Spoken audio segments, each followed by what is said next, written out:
everyone, I'm Lily, and I'm super excited to have you here. Welcome to our channel, Easy Peasy English. If you want to learn English the easy way and speak confidently in real life, you're in the right place. Let's get started with Ryan before you go. Hi guys, I'm Ryan. Don't forget to hit that subscribe button. If you ask like a truly bilingual person how they manage to translate so quickly in a really fluid, fast-paced conversation, they'll usually let you in on a pretty massive secret. Right, which is that they aren't translating at all. Exactly. And welcome to the deep dive, by the way. Today we're dissecting this exhausting mental trap of in-head translation. That's such a huge topic. It really is. We're pulling from some great source material today to extract actionable and frankly some slightly bizarre daily hacks. The mission here is to help you build a direct brain-to-mouth connection. Yeah, bypassing your native language entirely. Yeah. Because honestly, mental translation is the single biggest bottleneck for anyone trying to acquire a new language. Oh, 100%. Like you can have all the vocabulary, and you have the grammar rules memorized, but the moment you step into a real conversation, everything just grinds to a halt. it does. Yeah. And the material we are looking at today identifies this as a really clunky, deeply inefficient three-step process. Okay, let's break that down. So step one, you hear a phrase in English, and your brain's immediate panic-induced reflex is to snatch that phrase and run it back to your native language just to comprehend it. So that's steps 1 and 2. Hear it, translate it. Yeah, and then the real heavy lifting begins with step 3. You conceptualize your reply in your native language, and you painstakingly translate that reply back into English. Before you even open your mouth. Exactly. Your brain is doing like triple the work for a single exchange. It totally reminds me of the early days of the internet. Like, think about trying to stream a video on a 1990s dial-up modem. Oh, wow. Yeah. The torture. Right. The data has to be converted, squeezed through an outdated phone line, and then reassembled on the other side. There is a massive, unavoidable lag. That's a great analogy. But what Fluency actually requires is a fiber optic connection, a pure, instant ping from your brain straight to your mouth. When you rely on the dial-up modem of your native language, you're perpetually one step behind reality. And that lag is palpable, While you're busy routing your thoughts through that internal translation detour, the actual conversation in the real world is still moving. It doesn't wait for you. No, it doesn't. Someone asks you a simple question about your weekend, and while your brain is processing the translation, the social moment has already passed. It creates this terrible sinking feeling of always playing catch-up. And, well, the lag isn't even the only problem. Relying on this 3-step detour actively generates errors. Oh, constantly. Because we tend to think of languages as perfect, one-to-one mirrors of each other, but they aren't. A single English word might carry 3 different nuances depending entirely on context. Right, or a concept in your native tongue might not have a direct English equivalent at all. Exactly. If you're just swapping words like puzzle pieces, you end up with sentences that sound incredibly unnatural. You lose the idiom, you lose the cultural context. But, the million-dollar question is, if our brains are biologically wired to take the path of least resistance. Which is the native language we've used since childhood. Right. How do we lay down that fiber optic cable? How do we force the brain onto the highway? Well, to get on that highway, the research points to a very specific progression. And it starts with an activity that, I have to be honest, initially sounded almost completely ridiculous to me. The environmental labeling. Yes. They suggest spending just 5 minutes a day explicitly labeling your physical environment. You look at your desk and you actively think the word desk. Yeah. You hold a pen, you look at it, and you think pen. I know it sounds elementary, but the underlying cognitive shift is actually profound. This is not about memorizing vocabulary. See, that was exactly my pushback. I looked at this and thought, naming a cup or a door is way too rudimentary. If I already know the word for cup, does this kind of basic drill actually do anything to stop my mental translation habit? It does. It really does, because you are retraining your neural pathways. Consider how we learn our first language, right? When you're a toddler and you hold a cup. You feel its weight, you see its shape. Exactly. You know it holds water. The object itself contains the meaning. But when you learn a second language as an adult, you try to map the new English word cup onto your native word for cup. You treat your native language as the source of truth. So the English word becomes like a translation of a translation rather than a description of the real world. Precisely. Yeah. By forcing yourself to look at the physical object and think the English word directly, you are cutting out the middleman. Wow. Okay. You're explicitly telling your brain, hey, we do not need to route this data through our native language center to understand what this object is. You're anchoring the English vocabulary straight to visual reality. Which completely explains the heavy emphasis on visual tools in the next phase of this foundation. The data suggests using flashcards, but specifically picture-to-word flashcards. Yes, that distinction is crucial. Like, we all know how flashcards work, but the mechanism here isn't rote memorization, it's about neuroplasticity. Right, because if you use a flashcard that has the English word on one side and your native language word on the back, you are literally practicing the exact three-step detour we're trying to disguise. You're reinforcing the dial-up connection. Exactly. But an image bypasses the language centers entirely. A picture of a bright yellow sun, or an apple, or a dog. That is a universal concept. An apple looks like an apple no matter where you were born. So when you look at an image of a dog, you instantly conceptualize the animal. Yeah, and by flipping the card and seeing the English word, you're forcing your brain to wire that universal visual input directly to the target language. The native language just isn't invited to the party. And to make this habit actually stick, the strategy involves a bit of gamification, right? To build confidence. You time yourself to see how many of these picture cards you can accurately name in 1 minute. Oh, I love that part. It feels like a small thing, but tracking these tiny victories is how you build momentum. Every time you look at the image of the sun and just think sun without translating. Yeah, you're accumulating proof for your brain that it can function entirely in English, even if it's just for 60 seconds at a time. That's awesome. It's a controlled environment where you are guaranteed to succeed, which lowers the affective filter. The affective filter. Yeah, it's basically the psychological wall of anxiety that blocks language acquisition. If you feel successful, that wall comes down. Okay, so 5 minutes of environmental labeling plus a 1-minute flashcard sprint. We've defined the first clear milestone. We have successfully laid the foundation with single, static words. But real life isn't static. Right. Real conversations are dynamic, full of action, and tied to our emotions. Pointing at a lamp doesn't really prepare you for the chaos of a dinner party. Which brings us to the next milestone in the progression. You have to move from static objects to simple sentences.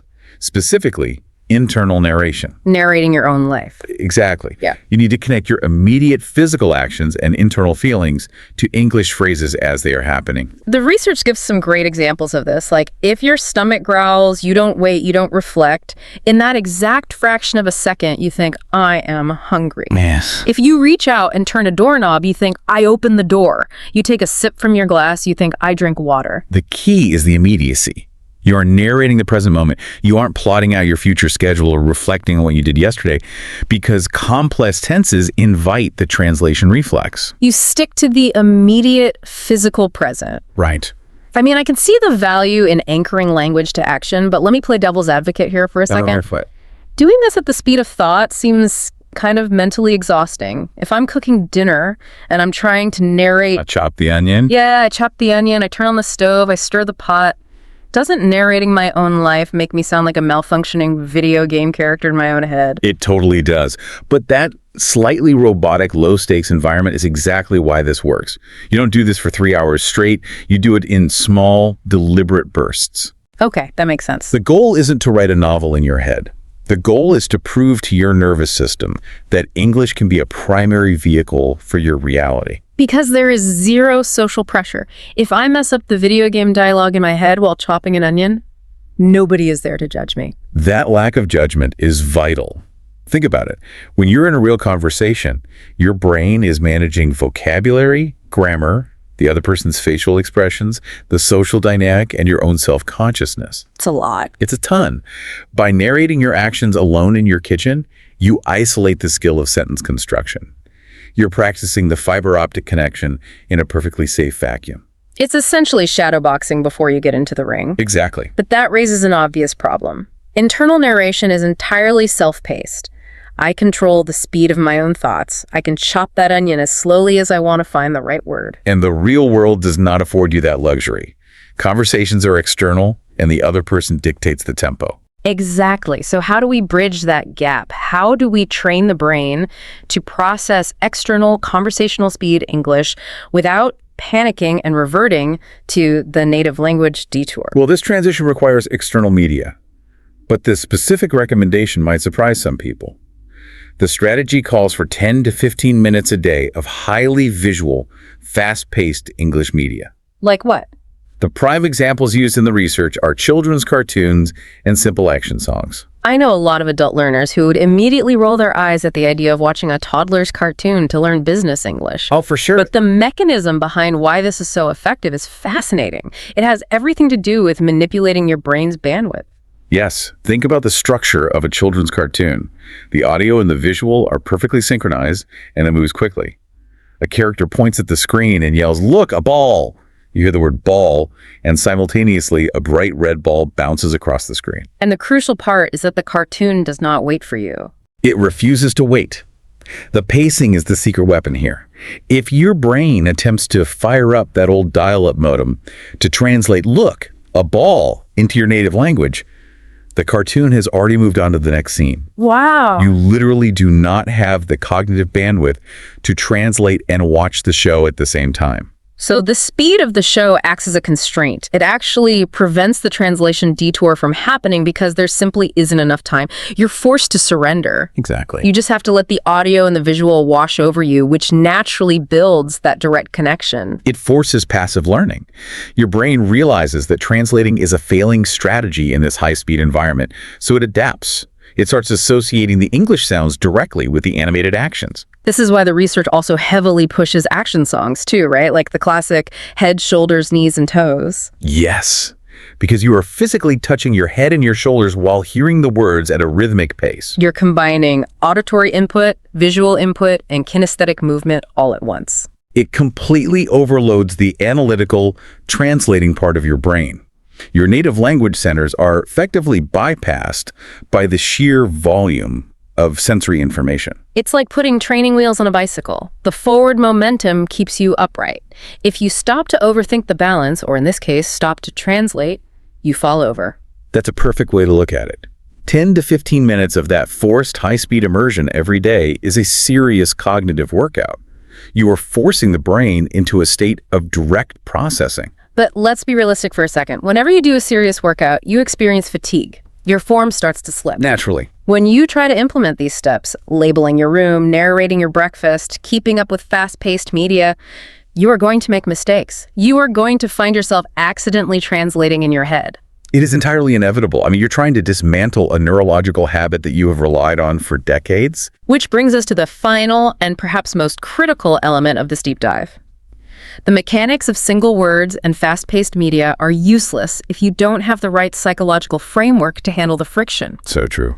Because how you respond to your own repeated mistakes will either accelerate your fluency or completely derail it. The central theme here is radical, extreme patience.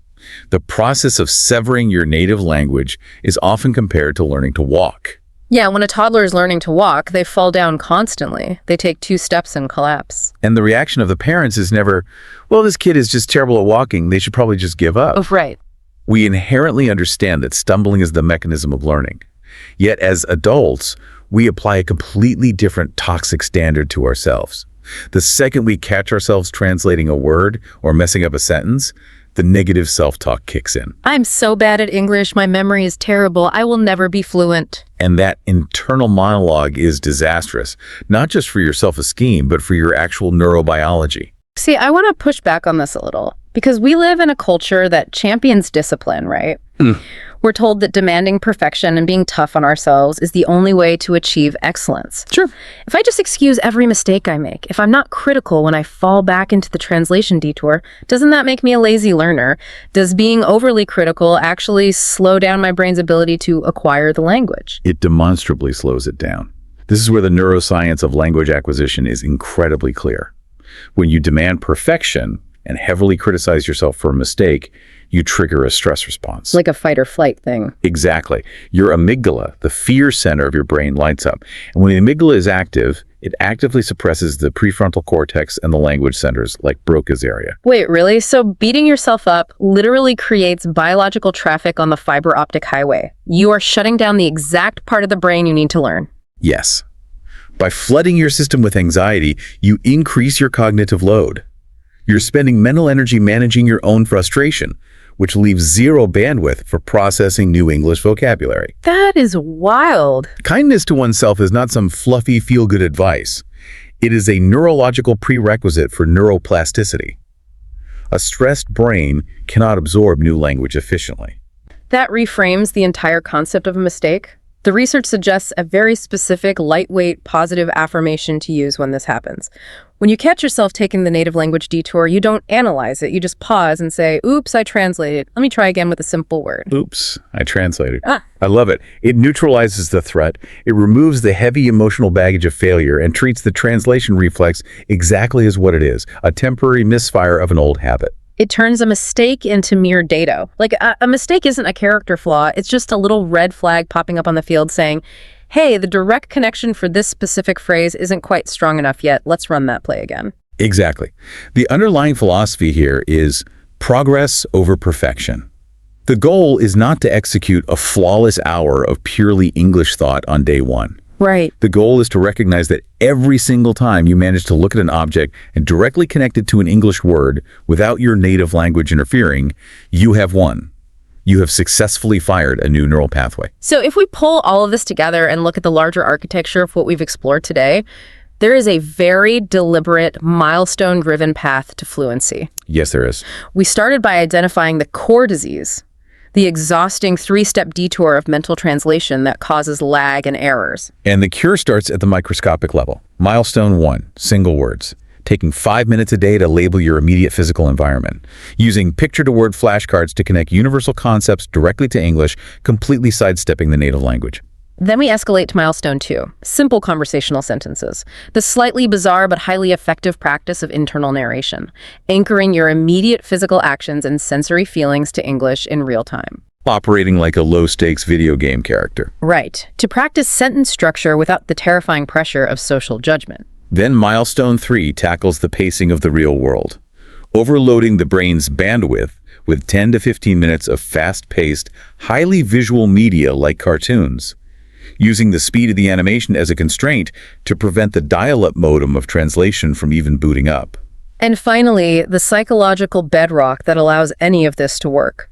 Replacing the demand for perfection with extreme patience, understanding the neurobiology of stress, and using simple affirmations like, oops, I translated, to keep the amygdala quiet and the language centers wide open. It is a comprehensive rewiring.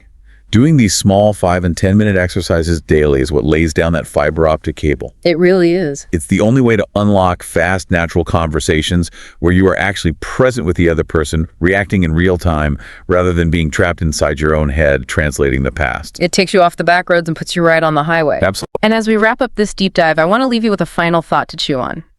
Something that builds on the incredible power of this direct connection we've been dissecting. Okay. Think about how deeply ingrained the habit of mental translation is. It is a lifelong automatic reflex, yet simply observing your environment for 5 minutes a day, just looking at a cup and demanding your brain name it directly, can dismantle that reflex and completely rewire how you process reality in a new language. It's pretty amazing. So if such a simple, direct observation can rewrite a cognitive habit that's stubborn, what other deep-seated mental habits, biases, or automatic assumptions in your life could you completely rewrite just by taking the time to directly name exactly what is right in front of you without the filter of your past experiences? Wow. It forces you to wonder how much of our daily reality is just a clunky translation of what is actually happening. Something to ponder next time you catch yourself taking a mental detour. Keep building those direct connections. Thanks for joining us on this deep dive.